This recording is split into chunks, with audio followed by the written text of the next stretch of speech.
नमस्कार, मी सविता's किचनमध्ये तुम्हा सर्वांचं खूप खूप खूप मनापासून स्वागत। आज आपण भरली मिरची बनवणार आहोत। तर त्यासाठी मी इथे अशा जाड उभ्या मिरच्या घेतलेल्या आहेत आणि या मिरच्या मी स्वच्छ धुवून एका कॉटनच्या कपड्याने पुसून घेतलेल्या आहेत। आता या मिरच्या आपण मधून कट करून घेऊया। तर अशा मधोमध कट करून घ्यायच्या, संपूर्ण कट करायच्या नाहीत।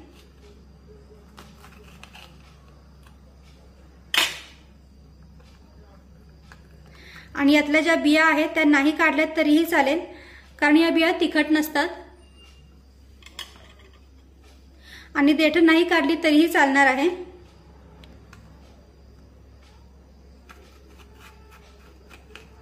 फक्त मिरच्या अशा मधून उभ्या कट करून घेऊया।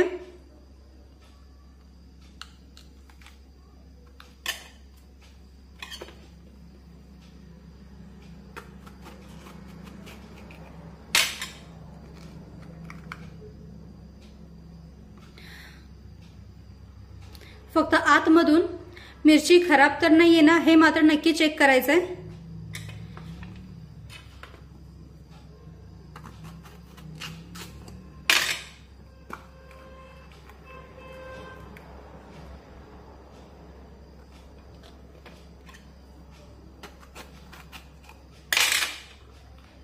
तर हे बघा, इथे मी या ज्या 4-5 मिरच्या घेतलेल्या आहेत त्या सर्व अशा मधून कट करून घेतलेल्या आहेत आणि या आतून सुद्धा अगदी स्वच्छ आहेत। आता गॅसवर मी कढई गरम करून घेतलेली आहे। त्यामध्ये 4 ते 5 चमचे बेसन पीठ टाकूया आणि मंद आचेवर हे बेसन पीठ छान खमंग भाजून घेऊया। गॅसची फ्लेम एकदम मंदच ठेवायची आणि मंद आचेवर हे बेसन पीठ हलकासा रंग बदलेपर्यंत आणि छान सुगंध येईपर्यंत भाजून घेऊया। बेसन पीठ भाजत असताना उलटण्याने हे बेसन पीठ सतत हलवत राहायचं, नाहीतर ते खालून करपू शकतं। तर आता 4 ते 5 मिनिटे झालेली आहेत आणि तुम्ही पाहू शकता पिठाचा हलकासा रंग देखील बदललेला आहे आणि खूप छान सुगंध येतोय पीठ भाजलेल्याचा। तर आता गॅस बंद करूया आणि हे पीठ मी एका प्लेटीमध्ये काढून घेते। आता गॅसवर मी कढई पुन्हा एकदा गरम करून घेतलेली आहे। कढई हलकीशी गरम झाली की त्यामध्ये 2 चमचे तेल टाकूया।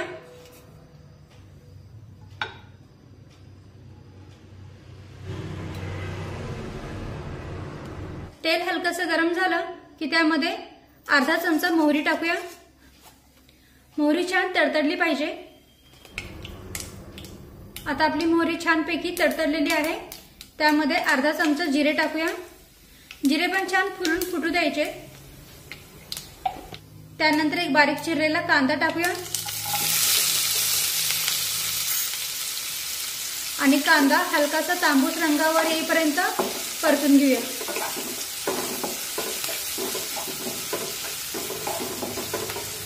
कांदा परतत असताना गॅसची फ्लेम मध्यम ठेवली तरीही चालेल। आता एकसारखा हा कांदा असा हलवून घेऊ, म्हणजे मग तो सगळीकडून एकसारखा भाजला जाईल। तर तुम्ही पाहू शकता कांदा हलकासा तांबूस रंगावर भाजलेला आहे। आता यामध्ये अर्धा चमचा आलं लसूण पेस्ट टाकूया आणि आलं लसूण पेस्ट सुद्धा छानपैकी परतून घेऊया। आलं लसूण पेस्ट परतून झाली की त्यामध्ये 3 ते 4 चमचे किसलेलं सुकं खोबरं घालूया आणि हे खोबरं सुद्धा छानपैकी परतून घेऊया।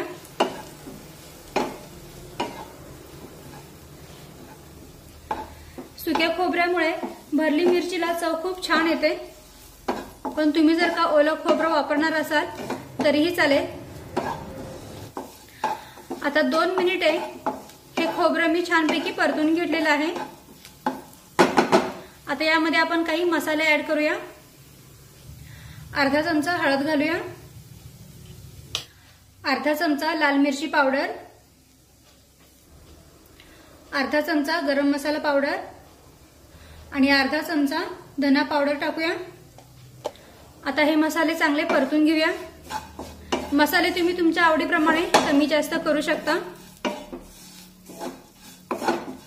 आणि हे मसाले आपल्याला चांगले भाजून घ्यायचे आहेत जेणेकरून त्यांचा कच्चा वास राहू नये। मीठ टाकून 2 मिनिटे परतून घेते। तर आता 2 मिनिटे हे मसाले मी छानपैकी परतून घेतलेले आहेत। खूप छान सुगंध येत आहे मसाले भाजलेल्याचा।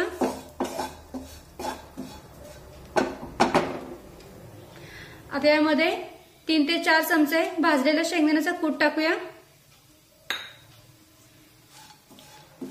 आणि हा सुद्धा या मसाल्यांमध्ये मिक्स करून घेऊया।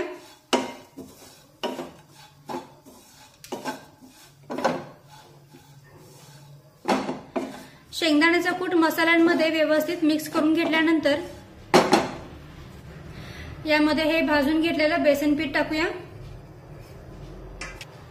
थोडीशी बारीक कापून घेतलेली कोथिंबीर टाकूया।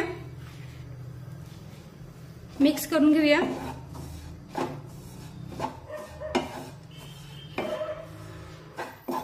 आता हे सर्व मसाले आणखीन 2 मिनिटे मी चांगले परतून घेते। मसाले चांगले परतून घेतले की मग भरली मिरचीला चव खूप छान येते। त्यामुळे आपल्याला हे मसाले अगदी व्यवस्थित भाजून घ्यायचे आहेत, परतून घ्यायचे आहेत। तर गॅसची फ्लेम मध्यम ठेवून 2 मिनिटे हा मसाला मी छानपैकी परतून घेतलेला आहे आणि खूप छान सुगंध येतोय मसाले भाजलेल्याचा।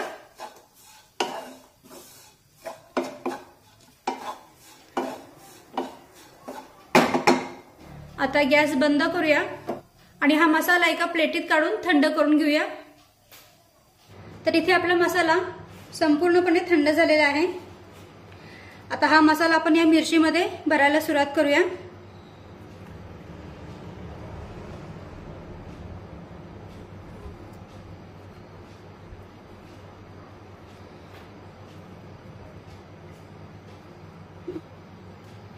तर मिरचीमध्ये हा मसाला असा दाबून दाबून भरून घ्यायचा, थोडा जास्तच भरायचा म्हणजे मग ही मिरची चवीला खूप छान लागते।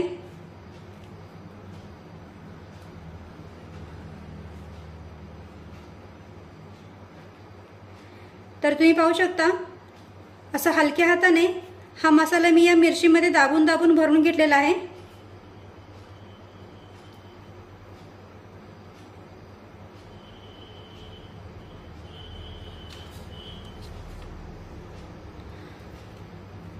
अशाच पद्धतीने आपल्याला या सर्व मिरच्यांमध्ये मसाला भरून घ्यायचा आहे।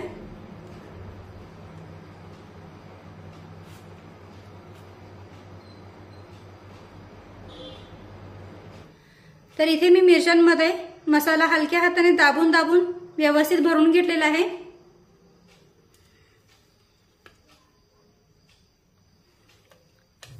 आता गॅसवर मी कढई पुन्हा गरम करून घेतलेली आहे। कढई हलकीशी गरम झाली की त्यामध्ये 2 ते 3 चमचे तेल टाकूया।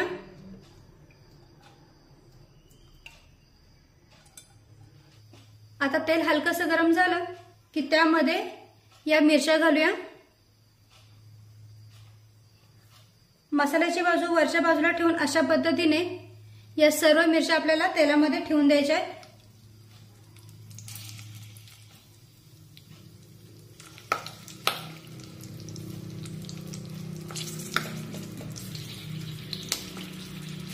आता गॅसची फ्लेम मंद ठेवूया, कढईवर झाकण ठेवूया आणि मंद आचेवर या मिरच्या 2 ते 3 मिनिटे वाफवून घेऊया। आणि आता 2 ते 3 मिनिटे झालेली आहेत। कढईवरचं झाकण काढूया, मिरची पलटून घेऊ।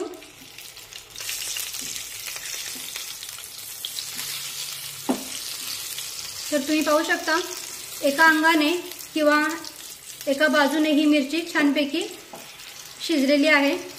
आता अशाच पद्धतीने या सर्व मिरच्या आपण पलटून घेऊया।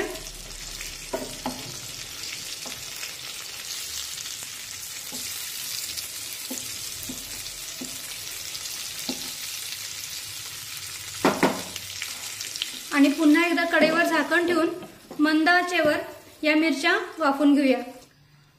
आता 2 ते 3 मिनिटांनी कढईवरचं झाकण काढू आणि या मिरच्या पलटून घेऊ। असं उलट पुलट करून या सगळीकडून आपल्याला व्यवस्थित शिजून घ्यायचे आहे। सगळीकडून मिरच्या एकसारख्या शिजल्या गेल्या पाहिजेत। आता पुन्हा एकदा कढईवर मी झाकण ठेवते आणि या मिरच्या सगळीकडून एकसारख्या शिजून घेते। आता पुन्हा एकदा कढईवरचं झाकण काढूया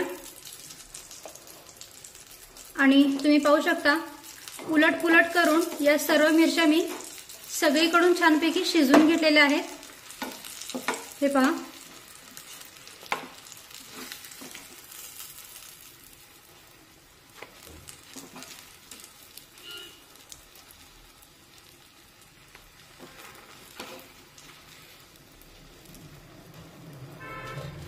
मस्त। आणि हा जो राहिलेला मसाला आहे तो सुद्धा यामध्ये टाकून थोडासा 2 मिनिटे परतून घेऊया।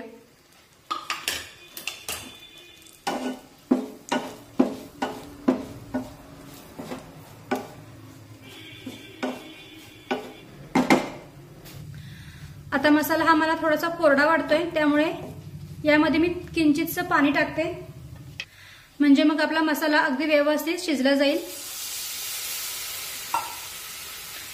फक्त 2 ते 3 चमचे यामध्ये मी पाणी ऍड केलेलं आहे।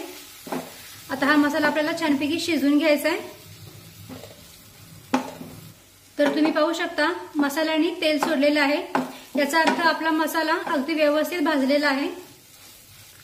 आता हा मसाला या मिरच्यांमध्ये मिक्स करून घेऊ। तर इथे आपली भरली मिरची बनवून तयार आहे,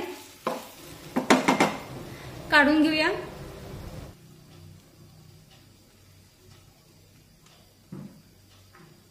तर इथे आपली भरलेली मिरची बनवून तयार आहे।